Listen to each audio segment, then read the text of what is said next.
Okay, this is the summary of the entire Maimer on Parshas Kisisa. It starts on Daf Pei Hey Amid Beis. It begins with the pasuk that says, "My left hand is under my head, and my right hand embraces me." Now, in general, we describe that the left hand is representative of Gevura, a little bit of pushing away, and the right hand is supportive. And yet the left hand is described as being under my head because it lifts up my head. That's like the parsha that says, Kisisa, you will lift up the head.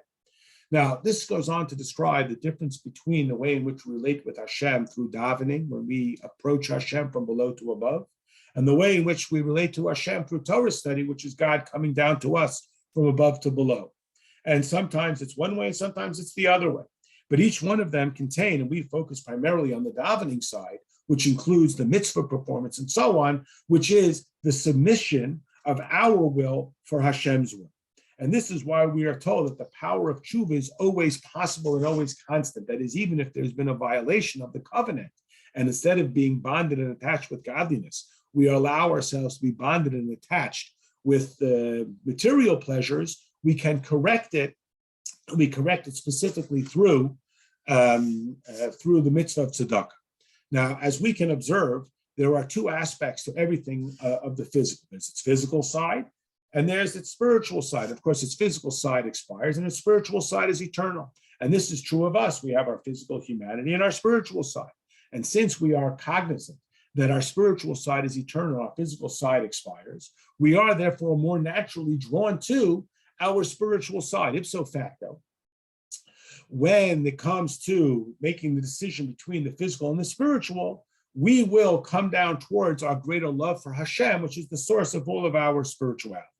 We then went on to do an analysis of how we make Hashem ours. We described the difference between the angels who respond to our initiation, even though we would assume that the angels are closer to Hashem.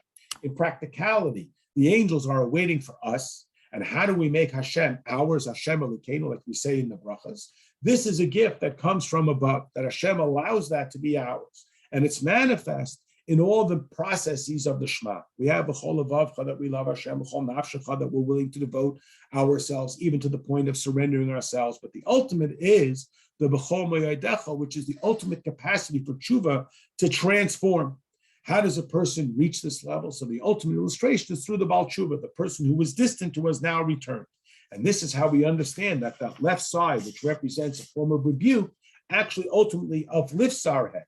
That when we leave the four corners of the shul, where we talk about the four corners of the tzitzis and the four parshas of the Shema, which speak about our devotion to the intellectual, analytical, emotional, and obedience of the four parshas in the Shema, we go out into the world. It's like Hashem coming down into Har Sinai, that the unnatural mix of godliness into the physical smokes up Har Sinai. Similarly, we will smoke up the physical world with the passion of Torah.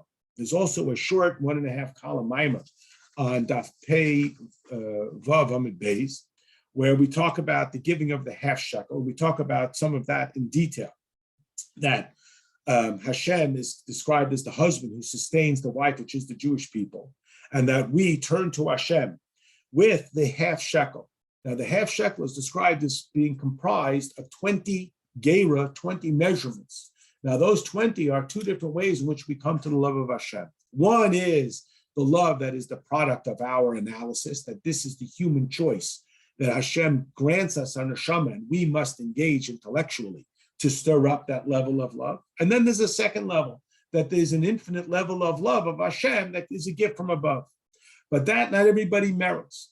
But there's 20 gera, which is 10 and 10, 10 representing the intellectual approach, the 3 of the intellect, the 7 of the character, that result in the love of Hashem, and 10, which are the gift from Hashem, 3 of the intellect and 7 of the character. What's demanded of everybody is, quote, only half a shekel, only 10 gera, because a shekel is 20 gera, only 10 gera that we have to give, which is that first type of love, that everybody, even if a person has violated mitzvahs, they can ultimately bring that level, even if they are not blessed with that second level of abundant love that is represented by the second 10 of the 20.